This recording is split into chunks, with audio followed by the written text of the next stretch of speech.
그러니까 김어준 씨처럼 어떤 편향성이 있는 친민주당 성향이 매우 강한 이런 이제 언론인이 자기 이름을 걸고 여론조사 기관을 만들었기 때문에 보수 유권자들이 여론조사 털에 조사에 이렇게 적극적으로 응답할 가능성이 낮아질 수밖에 없어요.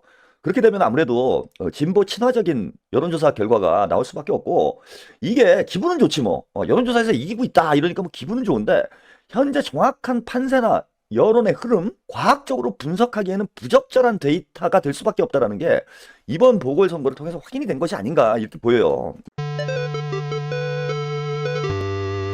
자, 요 결과를 좀 보시면은 부산 금정구청장 61대 61%, 39%, 뭐 20%가 넘게 차이가 났어요. 여론조사 꽃에서는 털이죠. 여론조사 털에서는 김경주 후보가 오차 범위 내에서 앞서는 이런 여론조사 결과도 나오기도 했는데, 막상 뚜껑을 열어보니까 이게 강서구청장 선거 뭐 반대 버전이 나와버렸어요.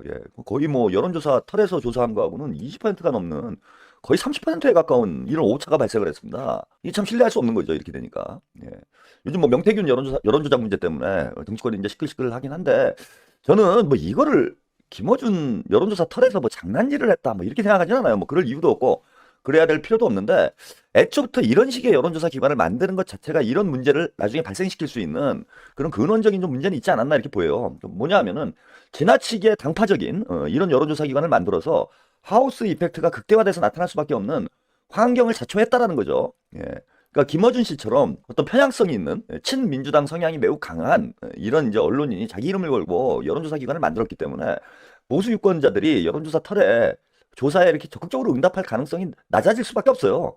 그렇게 되면 아무래도 진보 친화적인 여론조사 결과가 나올 수밖에 없고, 이게 기분은 좋지 뭐. 여론조사에서 이기고 있다 이러니까 뭐 기분은 좋은데, 현재 정확한 판세나 여론의 흐름, 정치적인 어떤 지형을 과학적으로 분석하기에는 부적절한 데이터가 될 수밖에 없다라는 게 이번 보궐선거를 통해서 확인이 된 것이 아닌가 이렇게 보여요. 그런 여론조사 기관들이 몇몇이 있죠. 지금 이제 논란이 되고 있는 PNR이나 여론조사 공정, 여기도 대단히 이제 편향적인 여론조사 결과 계속 나왔기 때문에 하우스 이펙트가 뭐 조작 가능성도 상당히 높고요, 지금은.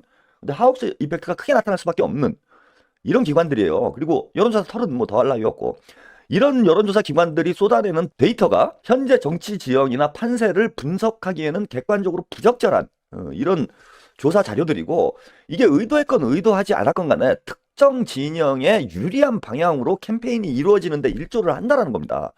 그럼 과연 이걸 여론조사라고 할 수 있는가? 그리고 이런 여론조사들이 공표가 돼서 유권자의 선택에 영향을 준다면 그것도 일종의 변형된 선거운동이라고 볼 수밖에 없어요. 그래서 이 문제를 지금 뭐 명태균 문제 때문에 시끄러워진 문제도 있지만은, 이 우리 진보 민주진영에서도 한번 심각하게 한번 생각을 해봐야 된다. 실제로 이게 선거 판세뿐만 아니라 민주당 내 공천 과정에도 이런 편향적인 데이터들이 영향을 주는 결과들이 나타나고 있거든.